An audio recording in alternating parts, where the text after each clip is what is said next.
In this video today, let's talk about why you shouldn't hate the narcissist that has affected your life. Geez, maybe even ruined it, which is tough to say. And I feel like this conversation that we're about to have is not really going to be a very popular one, because I've noticed that a lot of times in the comment sections, not majority, but there is a small portion of people calling these narcissists, for example, the devil, saying that they're evil and really terrible things, you could say, about these people. And I actually want to say that I understand that, and it makes sense, and I think you guys understand it as well, because the hate comes from hurt. Hate always comes from the hurt, and the fact that you maybe hate a narcissist is really down to the fact that they hurt you. So it makes sense for you to hate that, and I'm not even saying it's wrong for you to have these hateful feelings towards a narcissist. I'm just saying that you shouldn't hold on to that for longer than you need to, I guess, because if you hate a narcissist, it's because they've hurt you.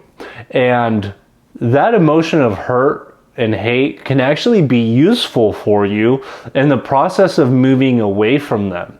If you really genuinely maybe hate this narcissist that has affected your life negatively, I understand so why.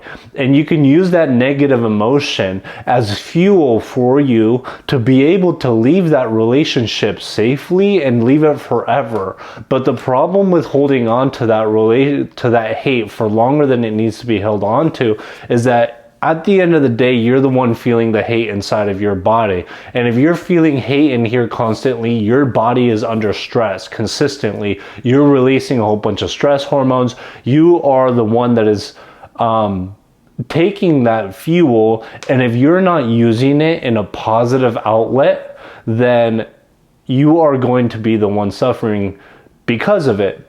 If you are using that hate and letting it out in a destructive manner, you're affecting your life negatively. And that's the message that I want to make clear throughout the rest of this video. And I guess this can come down to, like, an example that I can think of to my life was that when I was in the process of leaving the relationship, of getting to that breaking point with the narcissist that I was dealing with, I was feeling a lot of contempt and hatred for that person for a couple of reasons. One of them was I felt like I couldn't be myself around them, and that really sucked. You know, that was, gosh, so frustrating to deal with. And another thing that I felt was hatred because I felt like I was sacrificing so much time and happiness and effort in my life for absolutely no return, and in fact a negative return that was negatively affecting my life.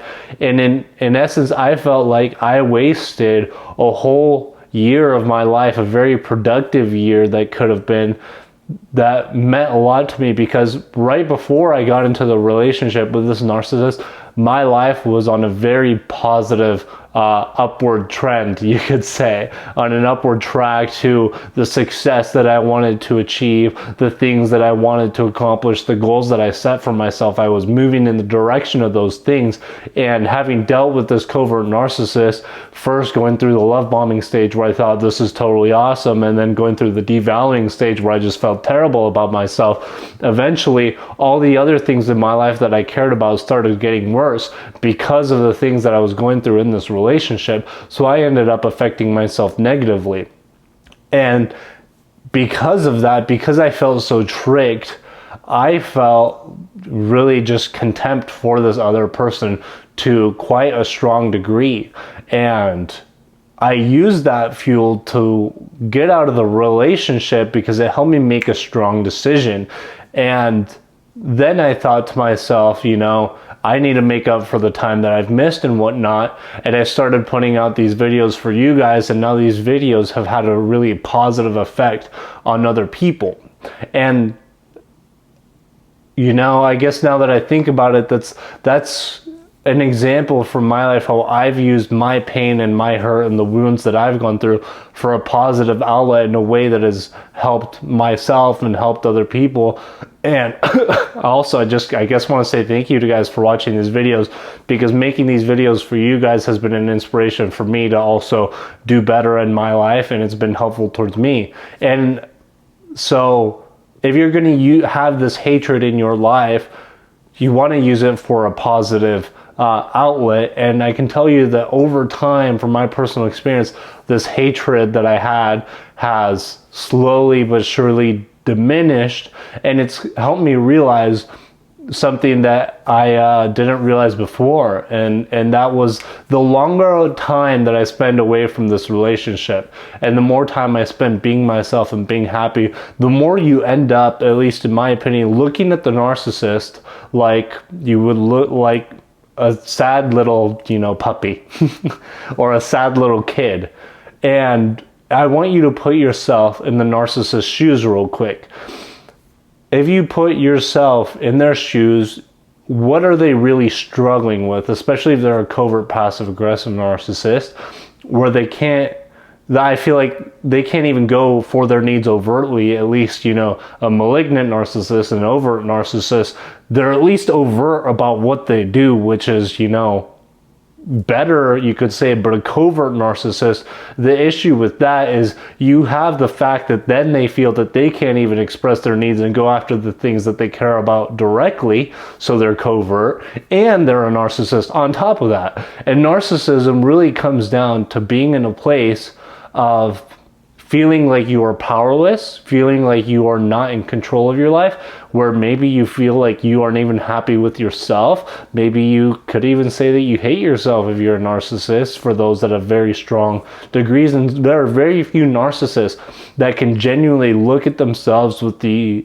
clarity and depth and reflection to recognize that they don't feel like they are enough on the inside. And because they feel like they're not enough on the inside, they're trying to control you. They're trying to control other people.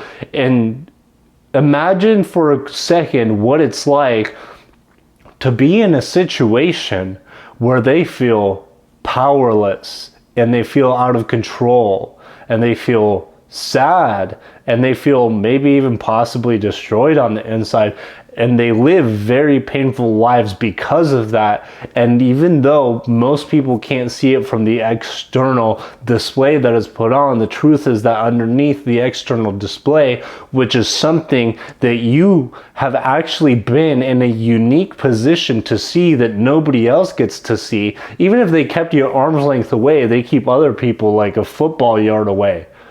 You've seen it an arm's length away how ruined and how possibly destroyed on the inside this person is. And they're living a painful life on the outside and trying to make up for that. They're living a painful life on the inside, and they're trying to make up for that with all these external things. And so that's why I say that hating the narcissist is not going to do you any favors in the long term. Because also I would say that when I was going through a period of like hating the person that I was dealing with, I could say that the issue along with that is that you're still emotionally involved.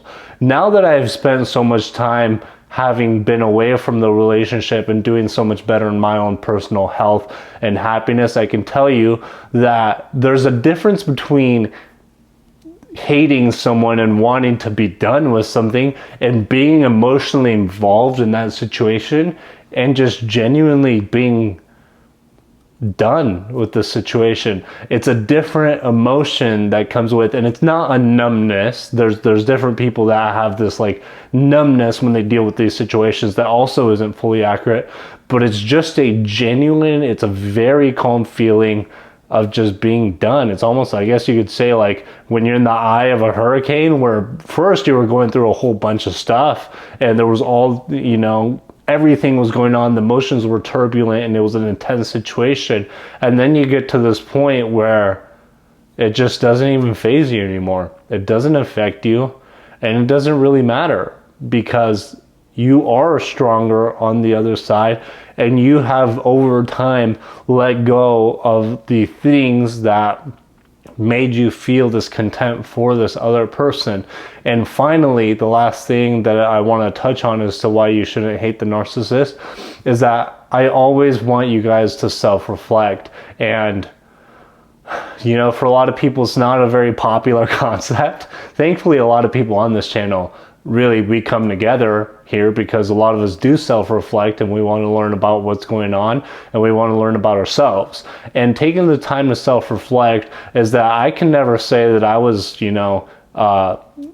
perfect in the relationship. I was the one that allowed myself to continuously be in that situation. I allowed myself to be treated the way that I was. And even though a narcissist can wear down your self-esteem over time, which is a video that I'll be making probably right after this one, because it's something else that that's on my mind, you have to recognize that you played a part in the relationship too, and you were the one still going back and forth with these interactions. And with that being said, I recognize that a lot of covert narcissists go undetected for a long time.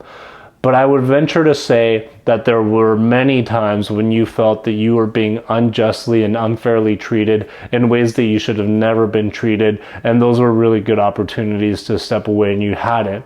And you hadn't because, we're kind and loving people, and we want to see the best in other people. But sometimes you do have to put your own need first, and you have to put your self-love above loving somebody else.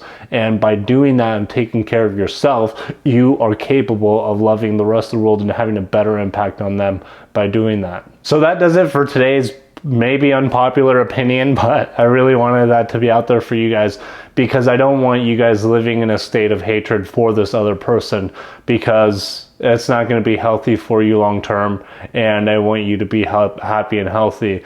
And I would encourage you even to take the time to understand that that person, you did care about them at one point. Even if they love bombed you and it was fake, you did care about that person. And maybe you never talk to them again, and maybe you never will ever talk to them again. And that's healthy, and that's probably really good for you. But it's okay to wish them the best. It's okay to wish them that they get better. It's okay to wish for them that they become happy, and that they self-reflect, and that they become greater people, that they change, and that they won't affect other people's lives negatively, that they won't, suffer as much as they've been suffering. So that's it for today's video. Thank you so much for watching. I hope you liked it. Leave your thoughts about it in the comment section down below. I'm curious to see what you guys think about this. Thank you so much. See you on the next one.